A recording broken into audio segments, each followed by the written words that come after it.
Hello to my wonderful listeners. One Family TV wala mutanale nan kotenke. Mbaadiŋolu be audio do natilande me ye lon ko kendiŋo do be jede me ye lon ko abe diyamo kande mola kola me ye lon ko ika fole ko Minister of Foreign Affairs Tangara ala koni na de me ye lon ko ay kuma jama fo Tangara la kuwol nini kono de ani wo bata je kendiŋo do fana jebi me ye lon ko adiyamo tade mola kola me ye lon ko wolam President Adama Barrow de ay kumol fo jede me ye lon ko President Adama Barrow bole ke kan Gambia banku diŋol lade anin banku diŋolu ibe toro men kono Gambia banko nin kande me yalon ko adiya muta wala de oto mbadiŋol be audio ni natla na me yalon ko ne lamu anin hakilola mbadiŋolum kane ilamu anin cus by saying that I have very little interest in the Commonwealth or its leadership.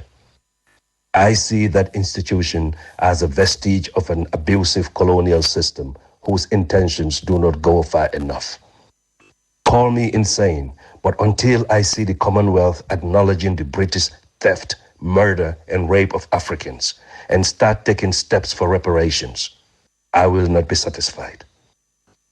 Until then, whoever is head of the Commonwealth will be presiding over an institution that will continue to do enough just so they can say they are doing something. So my reservations about Mamadou Tangara going to the Commonwealth is not about the Commonwealth itself. Rather, it is about the track record of a man who supported, defended, and promoted a killer, rapist, and thief in Yahya Jammeh, and a man who remains unrepentant, pretending as if he knew nothing about the abuses of the tyrant he served with distinction. Our politicians may not care about accountability because they just want to be in power. But some of us will be here to remind those Gambians who aided and abetted the murder and rape of Gambians that we have not forgotten where they stood in the days of Jammeh's tyranny. The fact is, Tangara knew of Jammeh's repressive nature, but he had no issues serving him because, if you ask him, no member of his family was killed. So he was okay.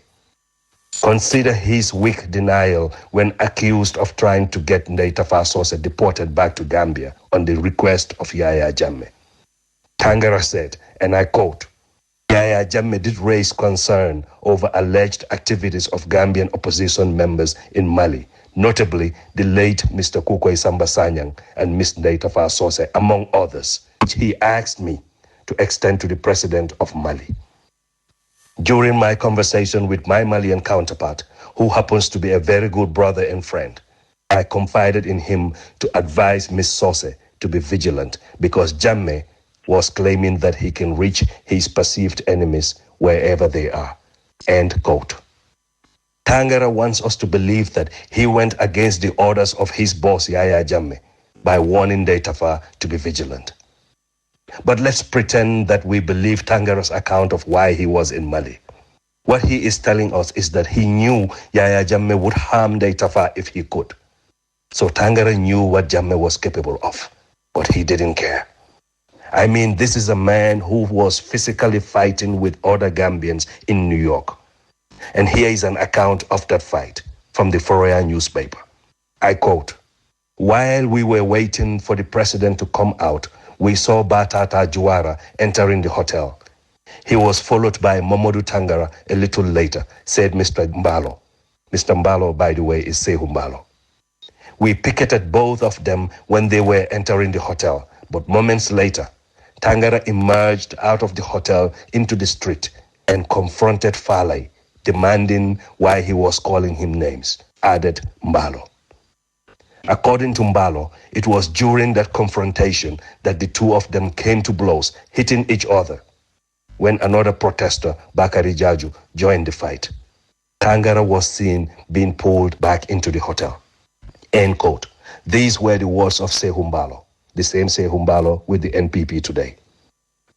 To those supporting Mamadou Tangara, if you condemn the military junglers and their actions, but totally embrace those whom the junglers were killing for, consider yourself a hypocrite. It is important to note that Gambia has different types of junglers, and these include legal junglers, financial junglers, parliamentary junglers, diplomatic junglers, and of course, the silent junglers. The military junglers may have delivered the final blow on their victims, but oftentimes, the other types of junglers also played a role in their murder. It is either through the drafting of laws that enabled Jammeh to arrest at will or by passing the laws in parliament.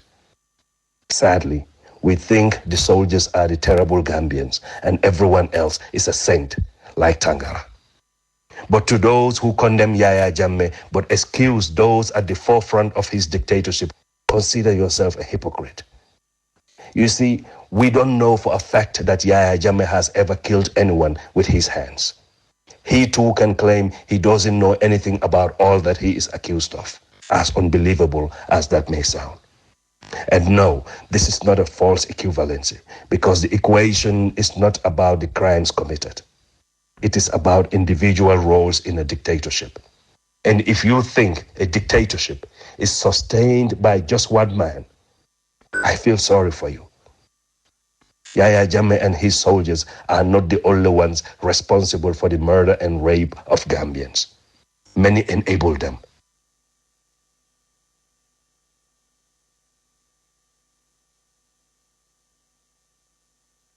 Okay, that was ndemandaw kala de woto alinga kata nimmbe pati mutala ali pati muta bulu kilinna ali kana pati muta ko dañanda fenno sotla je hani de fenke pati ye pati ina fen soto pati to comme ça nief do ko ke ala ke jo wala jorla mi alman sa tallade alma alay be jo badi ngambian kulu npp dingunu ñina mu yamarlo de simin natno alinga sabari nga pati muta nga ke kilindi pati kono fen kana kinna ite ter pati kono nin fen mon soto ite bo pati kono hani fen kana tinda ina pati kono nin fen mon soto yemuri ko ma hani de na pati kono ala nin kila ila kano kan ko pati le kanu kana president baro dam man kun kanu de pati le kanu ne president baro dam man kun kanu none mol walide bitale woto pati le kanu yi nyaton ko kanu ala nyaton ko min dinna pati kanu e nyaton ko kanu woto badin gambian kolu badin european ko npp kolu badin npp kolu alin sin sabar ñoy alin sabar nga domandi ñofe nobata je badin ngalon ko ne mol min be ñose ala politiko to wol kew yata bakem fana ñanda kew yala le alin kana be ke ñinti na do kulalu nkatu jalayla hanide alin diya moye ni hakilo la kaytan dile ñene benda ni nga ñenki ñene ñanta kake wosi keynole wo ñanta kake fanan barin kana bulela kalo ke neng ke kajafi kadun ko nemmide be ñose yala mbe nya balale yankuba dabo haynan brikam amandre fon fen ke kanje brikam jo tambida brikam beti nyata because of yankuba dabo o yankuba dabo ñin modu enene ta moy ba criticize la buka criticize de non ita moy la ngo o ko pay di brikama kete janne sirvo sonko la wato munan na chaate kala brikam be tiyar ndiyam ita moy lela bar woto way tan nin tella ko yarafa npp mu kafole de mi yalon ko ye pi soto le ye hakilo soto ye banko le kanu adna ngani yobbi banko le femi si banko tinya e data ko ni yole tandi because of sirvo sogo bije wati minna e wulta le tata dula be muta ka tiya ka sol nim kool kita sirvo songo la nyato ba ko bari yanguba da bo juba min ke ka e bige ma fola wala nan tani ka tar ñola wato bela because e buga pare pelinna ne findi da adam baro bari say si yanguba da bo jube talbe ben su day mu nek sangi say abe maralo ray ndlar sangi worowla billion worowla ko sawo sam billion killing bari say sawo sam billion killing billion worowla ala ñinin ka tata min tole yanguba da bala ñinin ka kala namo min kana samba min ala ñinin kala ban muna na mo buga findi ka yanguba da bo ñinin ka ñinna yenna namo kemin mol bebe deri mo bebe science siri fo mu neketa fo ñinin ka geology hande de mol le mudi ko mo molti ñamin biyalu hadama do nama agenda soto ka mol le banen ay mol neng agenda to bulu yaji momon din ka mol banen aka molu neng ata man dalila sota si min dino mol la mol si minta wala tinne katar kamfari wato bela ni ne kamfa katar kere adu ni mari agenda soto ila patiye findi ya wafi mol non dina ye findi kamol jalay kamolu nenge kabula molula o man nafa soto ite man agenda soto ite be kamfari ni mu kamfan tunati ni mo kamfada kala ba wala man ni ngol ko nim fufuro ke de mo dindo dini mabbe wurla kumbola mol banena o fota woto mo foruni wolle ka findiri kata mol banena al ba ma bula ba ma man nafa soto alalla wulula tengundi minna wulula fata be dingo kon ala tengundi je ite mari fona wulula mbola fo kan sande because mimmo ika minna wulula nin hanna daro baluri bari ita mi yalon ko ala ya tale e alon ko wallahi o ba ma kilo ne be bulu fa kilo ne be te bulu muna tinna be continue ka mol banen muna ne ka continue ka molu den alngan ne ndiro lutu je o mal nafa amam banko samba nyaato amede fon samba nyaato ilal ko mata da man biyi oto gambian ko lu alinga katanga findi ngo yankuba dabo kuma ta kuma kunda mammin fu abi politique wala wati min akabe min kala brikama sanji killing sama tambila jang akede yankuba dabo nyala ne ako ndin sida mamme sama sida man fen soto bari yankuba dabo le loro jako accounto min be sir fo sonko nyul ya yela a be soronne chabola account killing ayole bula basa account killing min fana bulare namo ka jojo account killing leftalo nale o kodobe min tole ay finde ay ko indi molma account killing mi ya lon ko yankuba dabo nyuli yo le soto ye account dol pe soronne o kodo mi ya la kadaw account killing ngindo ale man ko di jam man fene man do kuje because alga min ki kadalo konkiri gindi ko yankuba dabo jula man na feyala bar julanar sobe ya minna maje fanande ala fu yankuba dabo ko banku nyinu de korla nyinu tide ite be banku nyinu ne be molu nenna e banko so tan bi ite me funyo kelola kor kayda ite de nyakile ne doku ke kele lab ne ko doku keno ngata ka be mo kele dolti wala na bigam bebe tinyari kunu ngabri kama jam very sad definitely ni ko era baki hadama dunu yara fan hadama ko tay kan jokono ten sirifo sonko bije e kan natalol bondle de bar ndene man jewje brikama kono tay definitely tonya yango daw mu nekke kan al nga ñu ñinin kañene la ñinam ñinin karkulade abe mu nekke kan brikama han fek yango sira ba la ko na fulo tinyaka yango na na bi tema hani gele ma sanno ay mu nekke han fek ñila yama foran min fana ye sanna ye natna yago dabo ali ile mo bu ko jokko rek dula be su gonda dula be nin tumbol ne nyamo ne susula yago dabo na fale brikam badu talbe be su da na fale KMC badu landin sane na fale LRR badu kadu ngol fana la marasawje ning ngabrika ma fo manda costarol nyolto wala marsawlu hakitale wol ka sunkanne fendo yankuba dabo te do kula yankuba dabo na mo min tabulo ake min to badon al findale nyini karoke ngo al gana pati ku jube kaje nabe pati kilinne ay na min ke wala betata man nyenna kel adam wona kana do duku la ha tonya de mbadi fen kan baraman ta fon fen ke kam al kany nek ni la mo do be diam wala fo nya ko ni tonya de del finda nga jale banta de bar tonya man tar do kula ngal fon du yolong al yalon ko nyinde do kula man ta amano atake no la albe dering bare koy mala ko nyako na molam nda finda ngatinya abantan do kula de bar nda finda fana ngatinya banda ako mo buge no singlo no ka yasaba badon aliyala ko mole aliyalon ko gambia bitano nyato nyaadi ite ko be bunda kilina kelen kan i bole fight ka wolo man sakunda damande basa man sakunda rum du funga mo ka diamu walla bam hani buga diamu walla e be deri ne buga fem fo walla karola fo man nyana fem fo la bam fo de banko de netre côté banko la kanu banko la nyato to lefta walla banko la kayro lefta walla woto tinyanda to nya kilina karo bella amanya na dan kargilin fo man sakunda rum fona man nyana jalay la bam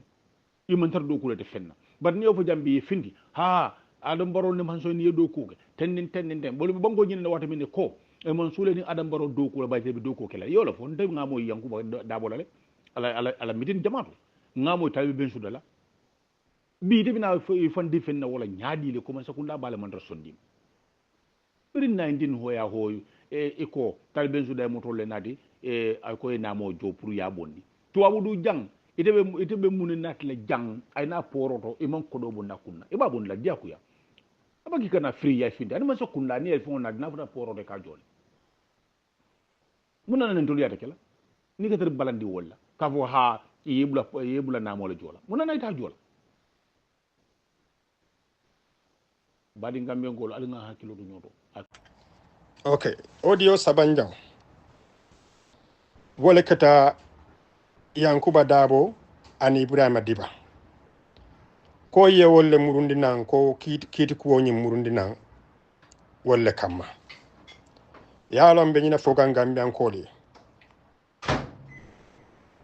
ni ba kenya babu sulati ni fanya ke babu sulati e murodu ne bulre babu sulati gambe ankoli nga faale adama baro na la mole ni ngam fansilandinya ntenni oji la banko kande banko te kala karote de momu ni mole fa nya kata nya ni mole kitindi mole men ni mole la million ta nya kata nya iman sonna wol sambala ke kitindi kanna million sayndina momu ne kuruya sifa beke mo falal be banko kan duro ko dundilal be banko kan kidi dundilal be banko kan e be ka wol kitindi bari momen yalon ko danko don ko kafa ko nyimu oppositionality don hani kundin don isa akili nyinin karola wala ke ni karafa ko constitution to nyinna ko kafa ko e nimmenye luatinya esi commandina yene sindi for 72 hours en konte man son ko wala alka karafa wonya nyanta karafa la ko ni lafta e men kuma kadi ka dole commande wol man luatinya de e ka dole sindi police man luatinya ngeke sindi jele men diate yele bula yesay man luatinya sembore mode sai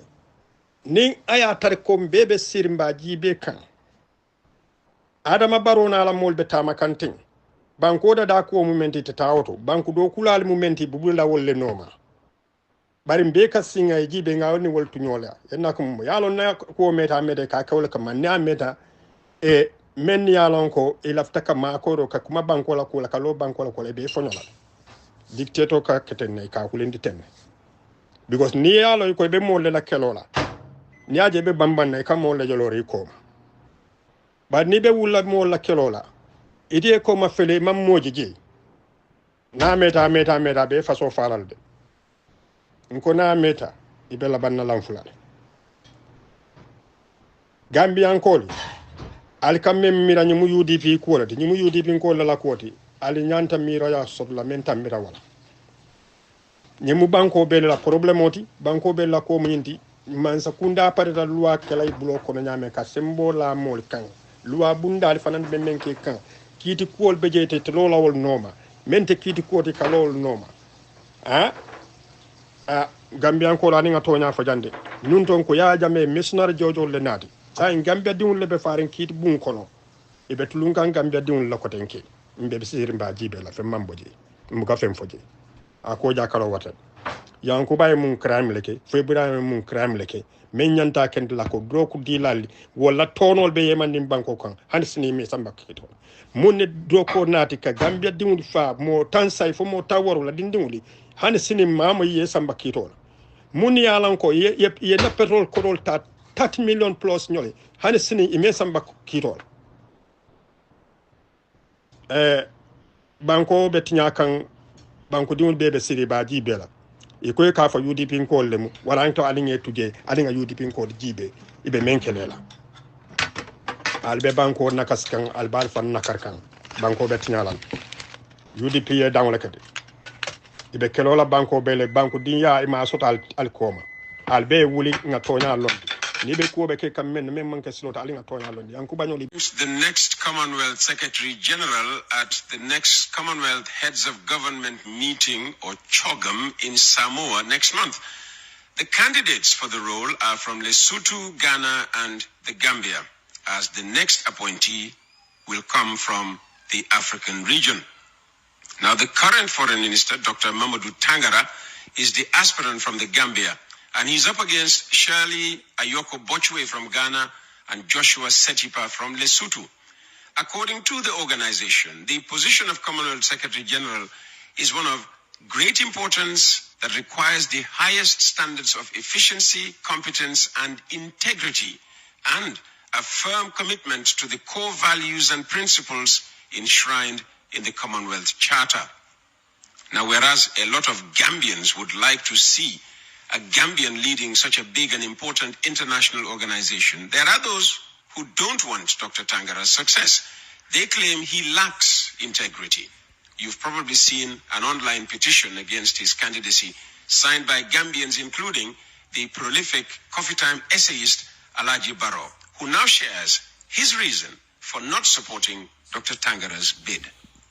Let me begin by saying that I have very little interest in the Commonwealth or its leadership.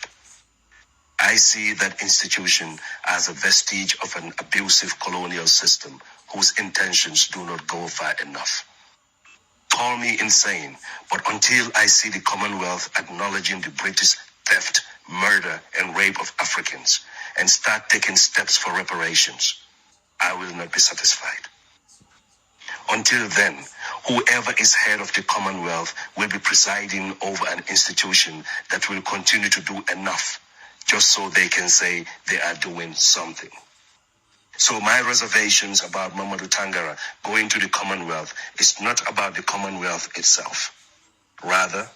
it is about the track record of a man who supported, defended, and promoted a killer, rapist, and thief in Yahya Jammeh, and a man who remains unrepentant, pretending as if he knew nothing about the abuses of the tyrant he served with distinction. Our politicians may not care about accountability because they just want to be in power. But some of us will be here to remind those Gambians who aided and abetted the murder and rape of Gambians that we have not forgotten where they stood in the days of Jammeh's tyranny. The fact is, Tangara knew of Jammeh's repressive nature, but he had no issues serving him. Because if you ask him, no member of his family was killed. So he was okay. Consider his weak denial when accused of trying to get Ntafa Sosé deported back to Gambia on the request of Yahya Jammeh. Tangara said, and I quote, Yahya Jammeh did raise concern over alleged activities of Gambian opposition members in Mali, notably the late Mr. Kukwai Samba Sanyang and Ms. Ntafa Sosé, among others, which he asked me to extend to the president of Mali. During my conversation with my Malian counterpart, who happens to be a very good brother and friend, I confided in him to advise Ms. Sosé to be vigilant because Jammeh was claiming that he can reach his perceived enemies wherever they are. End quote. Tangara wants us to believe that he went against the orders of his boss Yahya Jammeh by warning Ntafa to be vigilant. But let's pretend that we believe Tangara's account of why he was in Mali. What he is telling us is that he knew Yahya Jammeh would harm Ntafa if he could. So Tangara knew what Jammeh was capable of, but he didn't care. I mean, this is a man who was physically fighting with other Gambians in New York. And here is an account of that fight from the Foroyaa newspaper. I quote, while we were waiting for the president to come out, we saw Batata Juara entering the hotel. He was followed by Mamadou Tangara a little later, said Mr. Mbalo. Mr. Mbalo, by the way, is Sehu Mbalo. We picketed both of them when they were entering the hotel, but moments later, Tangara emerged out of the hotel into the street and confronted Farley, demanding why he was calling him names, added Mbalo. According to Mbalo, it was during that confrontation that the two of them came to blows, hitting each other. When another protester, Bakari Jaju, joined the fight, Tangara was seen being pulled back into the hotel. End quote. These were the words of Sehu Mbalo, the same Sehu Mbalo with the NPP today. To those supporting Mamadou Tangara, if you condemn the military junglers and their actions, but totally embrace those whom the junglers were killing for, consider yourself a hypocrite. It is important to note that Gambia has different types of junglers, and these include legal junglers, financial junglers, parliamentary junglers, diplomatic junglers, and of course, the silent junglers. The military junglers may have delivered the final blow on their victims, but oftentimes, The other types of junglers also played a role in their murder. It is either through the drafting of laws that enabled Jammeh to arrest at will or by passing the laws in parliament. Sadly, we think the soldiers are the terrible Gambians and everyone else is a saint like Tangara. But to those who condemn Yahya Jammeh but excuse those at the forefront of his dictatorship, consider yourself a hypocrite. You see, we don't know for a fact that Yahya Jammeh has ever killed anyone with his hands. He too can claim he doesn't know anything about all that he is accused of, as unbelievable as that may sound. And no, this is not a false equivalency, because the equation is not about the crimes committed. It is about individual roles in a dictatorship. And if you think a dictatorship is sustained by just one man, I feel sorry for you. Yahya Jammeh and his soldiers are not the only ones responsible for the murder and rape of Gambians. Many enabled them. Yo, ala barka bakala al hako beninye ngakole soto nata mbeme mfokang olam nyintiko ali silang alanya ali banku diol jube ali miskinol jube ali dobal lakuo jube ali timol lakuo jube ali mol jube min yalon ko ikemanol bantali wol jube kebal men be banko kam min yalon ko ibalunya be kolerin ali wol jube ala jube femme yalon ko abe banko nafala abe banku diol nafala ala kana fen jube bawo altella jifo fata waran ibe fendi lalla waran fembi ye meyalon ko altalam alsisilan alanya subhanahu wa ta'ala alyalon kafo ko mastalla balbe konti bolale altafutala je alnin poliso altafutala je alnin sojaro altafutala je alnin economic altafutala je alnin momonding alkilin ne be futala je alnin mun be futala je kama khalaqnakum awwala marra albina lale comme mastalla yalda lum folo la nyame alkilin ne nata momondin kilin ne be dunna ila kaburo kono niya betiyandi be mastalla taralaje niya jawyandi be mastalla taralaje woto ngamira mo manyanna kala tolewti ni sila alkiyama waf mo kotela dunya la kuwala usike toleya baleti adun wolum bamo la ko karifata mol fata ndesane nyimu kula ci yalon ko adama don nyantay haklotu la woto adama don yalon kafuko mastalla be konti bola malaikul bije men yalon ko kiraman katibin ya'lamuna ma taf'alun albe men be barala italiano ni nukun yimol ko may tata kuke wara yekodo dila yeduko dulato men ko mol mayje isalon ko mustalla subhanahu wa ta'ala wonya bela intel man taraka wando la nyin dulato intel nata men na dorolum kafu banku diol be altel men yalon ko député wol mbe diamul banku diol be banko bele toyala ali hakilo alal hakilo tamande ali bang al kana son nyin constitution nyin ay tambi na tambita banku diol men yalon ko fuarol ntellebe batala banku diol men yalon ko manfen soto ntellebe batala banku diol men yalon ko ntellom do baltin ntellebe batala banku diol men yalon ko aramilol men kema banta wollebe batala banku diol men yalon ko aliyatimol wollebe batala na keballe be batala na musolle be batala na dimballe be batala woto mol men yalon ko be nyato itel may mira kafo ko mbe banku diol le la dulato jantel be sirim banku diol le jang mem kabo santo kana fuduma moti kono me yalon ko asilanta alanya wara e mira ni mastalla tema itel sirata men nadro wala mila siranti wala mi andi sitan siran kay kanyina ala subhanahu wa ta'ala yesilan ila siranya wala yatinan ko ila siran wala ka kayla alati ikayla siran le batu ika sujudu la siran le ika ku kurun be kayla siran le nyin kammala siran nye kana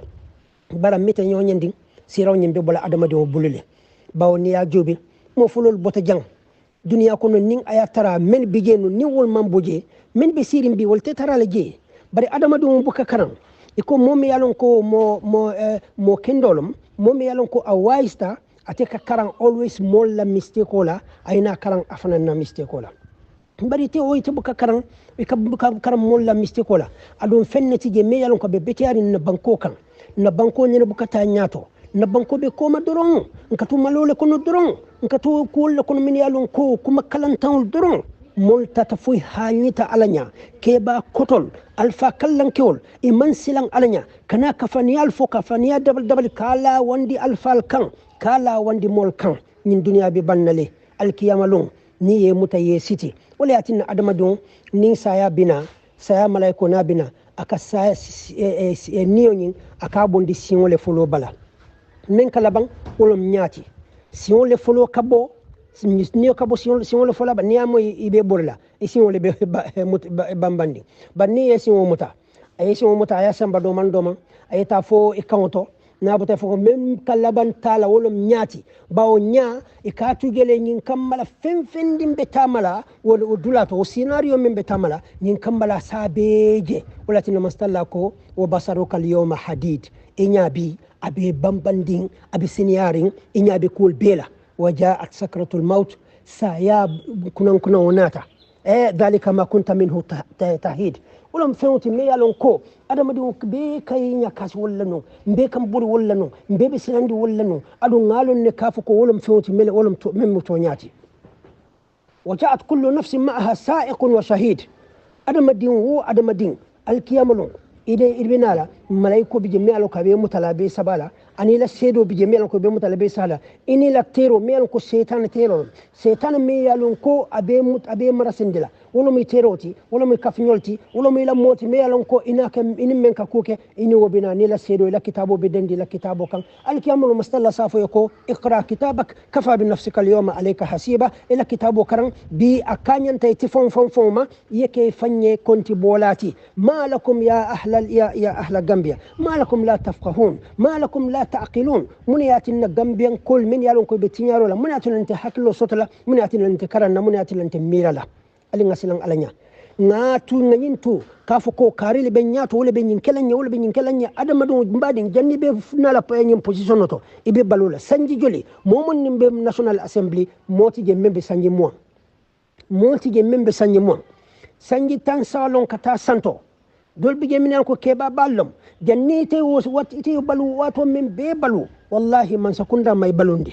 ifon le alala man sabayato mustalla subhanahu wa ta'ala lamman sabaya kola ayela kul be sonendi ayela balunya sonendi foy futata nyim makamoto foy futata nyim palaso to ye nyim palaso nyin soto itata kata fenyini me yalon ko banku deon letamu e be sirin banku deon leje ite kana kotenke ko mole bije me yalon ko lafta men nam be tamandila adun te banku deon lafta men nan te o tamandila e bina e bim banku deon dula problème ko e be banku deon dula kolya ko ajube mano la ko be nyamin sukro la ko be nyamin jabo la ko be nyamin tulo la ko be nyamin borol la ko be nyamin karambon la ko be nyame man sakunda bukawo address mol men yalla kon telle al sindi jal bukawo address bu mun yo sabu ye banku dion leke la jaw fololti bari batu nyim fana yeke banku dion fana buka kalan adu nyin ko nanata abuka nyin gibe kafo ko nyinom wara molo mi yalla ko ka yellow le dum molo mi yalla ko ka green le dum molo mi yalla ko ka blue le dum molo mi yalla ko ka ash color le dum wara molo mi yalla ko ka gray le dum abuka hani itata bit ko to nyindol kasa nyamen nyindol fanan kasa wo nyamali nyindol kasa adabe kolari nyindol bul nyamen abe kolari fanan bul nyame o nyamali kole ya membe nyindo kan wala be nyindo fanan kan ba homo masukunda te nyimbe sona la kodola in fact ni yokodo ta ya talantala o min be nyato wala duron ka talantala nyoto mal til min yalon ko tolo ko man kollam mo buka fen sosje albuka hana long kafu ko kube keri wala atinna jawya be siyanin banko kan sai ni tata me kaya ko nyinka safu ko hana tembulu ay hanna tara babulu akafu ko eto mo monon sensorolati altelle yal bulo ko si nyin la membe keri altelle ndondi nyum problème ko ha wala be keri baw yeba nyin kan nyam fana ba nyin ka wo nyamale say ni ma soto fana ma soto nin ko ma soto nim badi la molle bi jemin yalon ko sadi wala min yalon ko yefal long min yalon ko islanta alanya min yalon ko isulatala so wolon akol be wo nyamali baral salon kafu ko altel député kafu ko man satalla subhanahu wa ta'ala abal nyinin kala adun non kilin albe falay adun man satalla bal be konti bol alkana nyim dunya bal wonin alkana muta kafu ko nyim mufenna mi yalan ko abi labannadi wallahi abi bannali alsal hakilotu albe melaje nyaw nyanding non kilal albe bola député yalo albe labanna nimme manka nyama albe labanna nyim banko kan ala asfala safilin du malan kol bela duma mo albe ngaybela nyim banko kan nimme manka nyama nimme man sila alanya lombina hani doko memu doko ti tasot la ibela banna sada danol nyen men be nyato men ni alo ye pati mbe ya pot last time do fana bina me alon ka tata america nala dimbal nyin golis bal nim fonkol tata america o mari ne man hani kurtukendo sa fanwiye afanwiye anene man kurtukendo sa fanwiye anene may mira hani donde ka kendo me yalon ko expensive ta kata fo $500 anene ma sa fangoy bi akata americani bin ani wolis ba katawli bina ani wonata samira fo mune be ken yaki albe menti nyakantem bankula kudolum afele lolum fewn le kalfa hani ma fewn min fewn minen kon kamin ye fen la faje nyin kammala banku diwol ye tora banku diwol lebe tora kan doron banku diwol lebe ngay kan doron banku diwol lebe masibo kono doron nyin ben be nyaato bu kay mira hani jiyo nyin me yalo kon kasan be bitikoto ye fen la faje nyin kammala banku bon munam duniya be ye ko di gambia lali duniya be ye ko di gambia hannin ayatara ye chene men fo ko $2 billion $2 billion is ye men play gambia ning ayatara china make fenti me yalon ko banku dol be na falal wallahi banku dol tajila ibabe sunyala nyokotole fele itelle nyi moto V8 motol wati tambita itelle ban jang kaw ko wol ka isan so min bakile sa fele itata hani mo nonsense no abe V8 borindi kam o isan so be bola min tole ntedi te foire wani te foire o nte membe parti kara ni te membe parti kari nte banku di wani te banku telle be ko do jola so alin ngasilan alanya ñim men be ñaato wol man banku diwol jube wol may mira banku diwola kabo president to kana fudu may nene bukasi ye mira banku diwola ko buka banku diwola ko adresse itel kamune adresse don wolam e fon la ko e la dimba la ko e la domoro be ñamen banku diwol la domoro be ñame bukay mira wala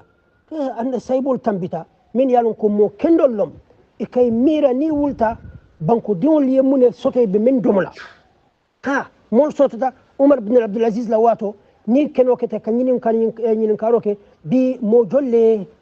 aya jolle mo mondi aya jolle tanka saybo mo kula fawdo la wato e kanyinin karoke jumali nin konko wulta Umar ibn Abdul Aziz nin kino e kanyinin karoke jumali nin konko wulta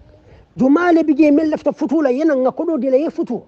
jumale bije men mamma no soto ngadila jumale bije julobe men ngayla julojo barin tellagin banko bu kay mira min wala ikay mira minna wala nyenti tel be hannin ayatara dalastan wala duntay ni tema wallahi be squeeze le foyo dalastan ni ya bondi bulu bukaslan alanya barin si ku kilin fo alkiyamalum be lola jem be lola mastalla nyati lola nyin dunya albe pati la jande al pati adiyata liye nyame bari sama jumale bal bondila malaikol bulu malaikol men yalon ko la ya'suna allah fi ma amarahum ibuka ala soko fenna aye ya mar minna albuka sala alhanyi tal mammoje duniya kono mammoje birin nyaayelata mammoje duniya kono me yalon ko a hanyita katambi gambia la politician la gambia la nyaton ko i hanyita sunyarola i hanyita tapaliyala i hanyita tilimbaliyala i hanyita faniya fola i hanyita kukurunla i hanyita alanya ntene no nyi sifaji fo gambia kono bari ntel be diamula le nyanta men fula almamul be diamula ustazul be diamula kamandillal be diamula bari nyanta be kukilin na fula ustazul ifana yewolon nin ko kila sallallahu alaihi wasallam ko nin monata man sakionata ay buti ay le fonta ako yeson yela fon diala bari kana nyina fana kila sallallahu alaihi wasallam amo kilon wala yin fanan fo hanne ya ba hadiso yin kita nyaw nyanding bari lonnal ko tirmizi ya nati lonnal ko hadiso lam hasan sahih hadis kendol mi yal ko be sahayari e ko mo mi yalon ko min yalon ko ala jihadu betiyata beti wala moti membe lola katonya fo man sakewo nyato katonya fay ngamoy almam kebala mi yalon ko barakallahu fi wala imam sise membe america ako anata jang ay fero ke nyin kamala ita state house kata ani diamu fo ala tawato til saba ay na tason biring iyalon kafu ka bina minna wala minti kana ka taqarubu ke wala ka problemo membe nyin pati fulol tema nyin alfa fulol tema kadada ya kon bunda soron e man son ko tenke ay futaje so wala minti momon din wulta bi ntenyol ani momon be tonya fula i wulta ko bita state house e bita kata kumo fula je me yalon ko hanna tara ko manke tonyati bita faniali dabal la ya fo nyini nyin kammala isi hakisi kol sonen do mandi ite sonna ka permit di la pour ye futa je di ndinte wulta be ko bita ta dinan so wala tina munati nan ta fula wala na kila sallallahu alaihi wasallam ay another option dinna ako man ra'a minkum munkaran falyughayyiru bi yadihi ni sa falin no bulola ntel ma sembo soto ka falin bulola bari aynata option o dinna me yalon ko is fair enough wala nyinti fa bil lisanihi inewala comme ntel be mennaten nga falin newla mbele be gambia kono mbele be bata kono mbele be nitoro kono mbele be kolea kono mbele be hani me yalon ko aka jele suto aka sila yela e kumbo ha e bebe to wole be ken buno yo sabu président nala ministre nala mol men be ba ko tani o député la ni mol men yalon ko ba ko to men yalon ko iman tara banko diwon ye fenfendinna fo téléphone doronna interest nim men din sasa tay kono men din sasa ta ya samba turki nim men din ko ya dim ya samba senegal nim men din ntel men yam ko foire lom hani kata leptan kendo to jam buka soto ni tata banjul leptan to ye fain na naibo jube ntela naibo nyanta opero kala nyato kar joli every time bilom samalom lolung isa fain mbadi on obe keno nyaadi banko diwol bije men yalon koy nyanta kajare fo modol kana fo ni man ko do so ye ko do di ye dundi system kono abukake alte mira la nyinna bang alte mira la ala la bang alte mira la kafo ko albilo la masatalla nyati non la me lumel me yalon ko fen din talla jifo kono in fact jifo le fon tayla e ka jifo be tara la ila fenni la me yalon ko be fen bula la je ya di mola me yalon ka sulla tala mastalla la malaikol man sula kodola e man sula dukola o duko men yalon ko albe men bela wona albe nyin duko men be mutala wona albe nyin corruption men bela abebe danna janni bar lumen na yesi o saba wal tafati sako bisak nimbo malaikol nata wato men ay niyo bondi simola isimo betu miri marala nyonna isimo ba saban na ba fenkena o tumo wala lunti me yalon ko jaat sakratul maut saya kunon nata ha kullu nafsin dha'iqatul maut ni lama adewo nyin saya nyin aba nenela o de sala jam fata be ala danla fala sin somanta be wala bari ba fala yeko député ol ala hakilotu al kana son nyin 2024 fonko nyin ay tambi ali ban wulenke opposition député mba fulale hani tombo alla keba ya fanyame hani tombo na botaje ali bang baw nyim men bebi ye men benati ila interest doronnom e man fennati je mel ko banko dingolom ye sunyaro ke at the end ye sibe mol nya walla mol be sire be tab korda kuto kundol korda balkono mutoba bar al salon ko wote kala jang o ma rabbuka bidhallamin lil abid ha imari o manke mansut mi ko amu tonyer laleti ala jongol kan if alma shit min diata yake fakama tadinu tudan ibe julo men judunna o julo ni wole be bulay to sama aduni alkitala mbajela jayal be mutaliya siti kut yal samba mailtu ni alkitala o be kala wote bayla o man keddan ko fonti o ko leti men ko be seniyari ni ba o man sakilin alla fero sisi a nyawnyanding al salon ko mustalla subhanahu wa ta'ala fero siata wala fero simbo warata alla fero wa yamkuruna wa yamkurullah wallahu khairul makirin alballa fero be tamandila ban mustalla fane fero millandi almawjede wala ne ko doko men kadun alka adamadu nyaso o buka o doko jede o doko na be nyaso la wato men buka oje ite bola ko kala mana puk ay nyama ya ko wimma o satara tinyata already alma alaya sonia alma salamanta be wala kan so sima lan jati kendia momun nimbe tonya fasala almustalle makoy momun nimbe bataro fasala almustalle marinol ay la kol murundi koma عليه حكلول الفلندي عليه صندوم الفلندي أعوذ بالله من الشيطان الرجيم بسم الله الرحمن الرحيم الحمد لله رب العالمين الحمد لله رب العالمين الحمد لله رب العالمين بعدين gambeno lu ngal konton mom be sidu la mento ani be wato mento bi mfinde nana drong kana mo a jabi mo me yalon ko Gambia be yalon ne ala tapale ya anin ala dakalan anin ala sunyaro Gambia be yalon ne Gambia be yalon menna abe kafo kono don isalon ko wo kafo nyin nyato tabuka taraje wo kafo nyin nafiki yanin kuriya dama wa akatara wala wo kafo nyin kono wakata mojumalti menkata Ibrahima Soribati menkata Ibrahima Soriba nyinti Ibrahima Soriba nyela kumo nyum mwele ebe menfoka iko kiaman lawbalde CRR South iko bi way audio lol bondi me yalon ko aben talin lala bari Ibrahima Soriba talin la man tambitela lawbalde mobe lawbalde lonne CRR South yala nako ay kata ko nyi menke bira kata kiyamanoti ay doku kendo menke woto ite tina no ite ya foko ibe fenne fono lawbalde ma ite kabiri ibe MPP ye tapale yal ni mo la ko dol men sunya ye mo la ko ite mune bonni nunjang ngamira ye wandi ko dol tapale la sanji jelu imanyi banko imama imay banko may be banko e bantala ite be nyim banko ibe banko e bantala no Ibrahima Soriba hani mo mon fonsi nyaadaje asalon ko ite mu tapalewolti ite mu sungolti ite da kalantale because ibe nyim men na teng ila fa bo UDPC mako isi kodo dila ikata min UDP la molbe damento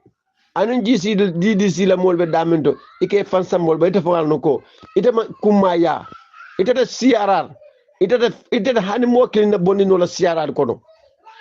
foy mol meto lomba Ibrahima Soriba te fang jibe bang imaje UDP fang kono biri futa da UDP kono imaje ini ma keno because yelon ne meli yelong wal manso yekatela binda dabo die hard wo doli al nako Ibrahima Soriba ite mun tapalo ite mun nafi kolti wana binda dabo die hard ino ma keno because we lon ne we alo de man kutu sifal bela be mel me long wala yesikande ite allo ko hani fennete de bulokon yama wala yalla nako mel me long wala be kidi ke noma ba Ibrahima Soriba ite ñon tapalo ito ñom bandio ata kering bari mba fe nako lawbal de fem ba wala to ñati narra ko kumo ya soso sign BBB ni IC fo ba falo ngata nga election ke yajibe folo kumo atakela faniyati bang folo kumo yemmen fo tonya la balde men fo wolda tonyati bang kadu lawbalde ala ila kansulolu ye bela wininde ila debitewlu ye bela wininde ila kiyamano ya wininde le ila president winda jele debitewlu winda jele kansulo winda jele ye kiyamano wininde jele so sa ite be muno soto ibe men fono la na man ke be tapale yalla ibe ndamde ibe ko di ñinol la ila fa fo UDP e mako be mala ko UDP wala faade tede kade fentewol bulokon fente men bulokon mala wala mun dino tele ite tapale ite ñon tapale sung iman tara fenne na man ka musu bayndoti iko damala kafun ñoma be den ñamen non fobru ibo kafun na don mi yalno ke simo la ko do kafun ñoma ñamen ñemo la ko do kafun ñoma ena itapale ma ita si jege kliya ini jege kliya ta bidi bu ngokon bawo yaji be sain konol kane na men do UDP MPP imo soro notu bidung sa wala ne ko mbadu ngadam fay UDP be malon ko ma emna foara balum la nyaadil so ko mbadu mbadi ngay plano ko mebi askeno UDP ko le be ko do dilanal bari ba falal de ibe lawbalde fisate tati bakele lawbalde hanala dajio wala fisate tati ite sonde mo korokoro yala hanama dum mem tapalewti hanama dum yala ko man seneya hanama dum men daji ko man beteya wota kunnola MPP kono o ite de fendi iman ina de kumala Gambia banko kam foni foefa ite de kumala Gambia banko foefa because Gambia be tela tapale yalonne Gambia be tela kalanta yalonne ite mo kalantang amandra Gambia kono ite si fenso de même for lawbalda fisate te di bakele ite de fendi ni na rek la fenne kerandi mbafale ko CR South CR North jurmi jamjang may muna balde awd blato mutale amutale fa ba manda kudeng yamay nte maje ite be dunna funtaw men no blato ite be impact la han may muna balde hannabe sirin hana manta hana telephone damma kanyande te fel sikatuma a singu dundu CRR lawbalde nala executive wala CRR saatu ya mudala fa bambanda dum late o lato ebe menna do be tapale ya lebe kuma ken sem fo ete lan talen lanin lati ete lan talen la be keri tapale mo ya mi ko ni en keten fo be yudi bin kol mel yalo ko be diaspora mel yalo ko me koto long kadu isa be dame do kodite bulo kono ibe jakalin ne ifuare ma fo be nole ko do kafu kafu nyoka esida jibe ita esida to ne logic lindo ye jege kilin samba jeni weta siwo kadu wala mi daji koti fo mol me long ite mo fude okay audio nanen jang mbedan na jela wala mun na foreign minister la court hanin men buka radio lammai Gambia bi ta fala ko ibuka WhatsApp audio lammai ateje mo buka lammai nyala ite fam buka lammai ateje de Gambia be bata men kono Gambia de bata men kono banta nim foreign minister kamune katawoto akamune kaje baya yine kata Gambia ko la mo mun mutinya la fa mo mun musunti mo mun yalan ko mo nakar la den kawolle fasa nga tonya nakari nga fanya fasa banko ta tanyato nkaje komol be petitionol ke kanka san tankara fasa pour Commonwealth nyaton kayala ayataro tankara kelun le ye bota Commonwealth no yumale nata murunde Commonwealth wala musen daboti loya usen dabo atele murunde nambe yolo bi munni yalon ko yembondi nun kunu wali nata bi ikata foreign minister ti kote ke adama yembondi foreign minister yala me yalo nun ton nolle ka sonka nun nolle ka kele nun yaya jammela tilimbali akan adama wol muruni nan kan hadani woli nata kata place nyino lay manna gambe de mala gambe don be fayre wulol koro dol be fala jeto dol be kurande jeto tunis nyol nin dulal to bodal to algeria nyol to nin wuro katam buka moy tankare fem fo jeto abga ku tamande jeto yara te ba fan elevating di kanne kata ka selen dawla kata dula kote ñini be place ñun dañu kam hanni adama man sakunda boyta istar balula kote wala mu ñindi ko ñini benn place ori ka mara ñini kamma pour isto soto fanya internationally pour men sa kendi ko international appointment or soto hanne aya tar ko regime o change da sai istar woto be balula je al ko ngol fasa al ko ngatar wol support ka boka Gambia dimbe tankara support la sa supporti ila Gambia di nyanto la moti barka ka fasa ka fuk mo kendo le mo ne o kayni ala be kuyala abe Gambia di un nakar kanne aba ate fang fasa kan pour ate ke fendi ate ke nyaton ka nyininka Gambia di un palaso jarete de nyaton ka jarete de sai mandan Gambia kono be katar Gambia la palaso maraka wala kamma so isi international palaso soto nyame barin tel kana mo fasa me yalo amantar Gambia fasa ka amantar Gambia dum fasa ka tankare la foreign minister ay mun jare Gambia dum ala fon ay fasa da ala fon ay mun nati banko kan ala fon Gambia dum men be wur kam banko kay be bata kam fo Gambia dum kay ñoo mako dol ka faaje to fay be kana no dol be je katar laari be batar dula men to je be sani mbado la tema foreign minister la do ko la moti ye keto kato ke yo mari dol boni wote na sankara man tankara man tar wol ke ka amaki Gambia dum di janto fa sala mun ka fo Gambia dum la mo anyanda Commonwealth e chairman yale sotola why alkara na problemo je na priority nganya la kan ngantulo la kan hakilo la kan ngatan ka mo kilun fasa dan ko tele barka tele fisa mante ya soto banko dum iman haaju soto wala ko fo la nyanta ban ko fo la nyanta ban ngakam be dum nyinin ka fanana na tar wala nyanta aba wota lake banni wo mannyang woto ka petition safe ko mi ko be tankara support kan Gambia di wo Gambia dem baki kan min ma fo mi nafikoti woto mi jam fantu tide katu jam fantu ya mem folo be fangole folo jam fatan ani la banko ñina muna kumoti bi o salam assalamu alaikum karaba kafo nombo ngal konto momondi toni konto kabo kafola nyaton kola ka yalam bakari fati ani ala executive formal kana jidu ngamo be konto ka fama jandu mande because kul ka siale formal siata do ko fana watni wadlen kana do jando ngala may audio dol la just yo nga ere do benta audio dol fe kitim sise audio sama kitim sise ngole la may ma kilin do ngole la may do apasita na manna ko ne ko because kitimu itela ko dala atel do la ko yalo bari to ni ay itela ko famu ni diamu nya don manjare moy wori ba ngaje wala tan da yala diamu jama be ka jabi wala ka ka ke jansa because ka mo fo do make sense abka hakilo tata no la ya understand because ita mu kunu kan dalal dal kam insolo fo e bike yaje la jama ko to je don ado ita ka la min je fana ngam do ka fi male because ni taka kumol ka fu ko man fo talib ben sudanin yankuba dabol be korsono e ka fa le be korsono nyame ha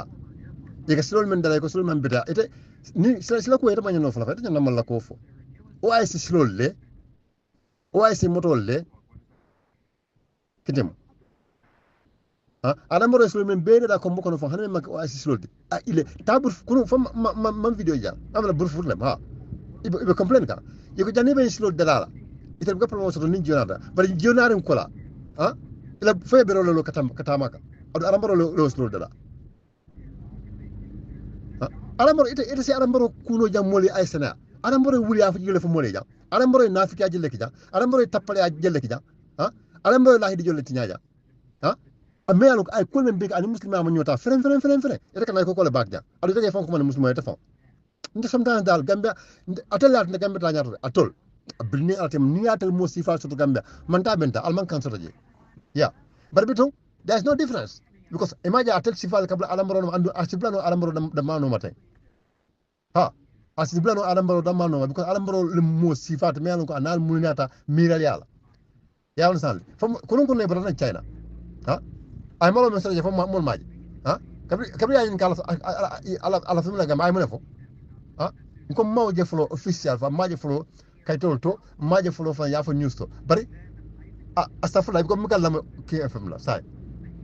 no bari mo lay fo ko ki fm ya fa ko alambaro ko ate ko ala talu tanon la state house fo state house ma afayat fata afare jelo state house ni lopitan bale mi gambe albité wol be nyaajile ko sa sama mala bete ata nimela sa nimen ko sa state house ita no woto jaraw la gambe ma fanjele be jamina ko silata fon ko silata lopitanol ñimbe banko tiala ñim den kurube mo la banko tiala kabrin 2016 fo bi wala 2017 kana abdu kala fo bi gambe tiaro dro nalo tabe diamla abkala men fala as mo be nang wala afa no diplôme ko na dara dilato malo seda fasiras ma yalde ab sere fo faw par yalla mo la ñim fala adu wata bayla ata kala non ata fam kala non ata ke ko non ata fok mo la fajanna baraje adu na bala jasi malu baade malo men lalaka o tala ya jamme kan ni rasul alingata te ide ni len jam siba at nan tete la mona de ila jam la ko tege ni la jam ya man fali nde man tan la ni la jam ya man tan la mala ko te because nu amanke bele ko ngeta shoote kabrin 2016 lamu e ka jam nyami wata nimbi o faratale mala mun bal hakilo la ni tamata ka kuninde ni tamata nyanta ka kunin amanga ko tamala bel ka kuninde to nya man san to wala sai bo mo be sir ngame me ango tele kunin tamala dolti fufan ya ita ida best pen membe ke wota ita wala nyaton ko kamenke foni anambro folam kilin muna mun nafikati we got to stop this nela tala banko eta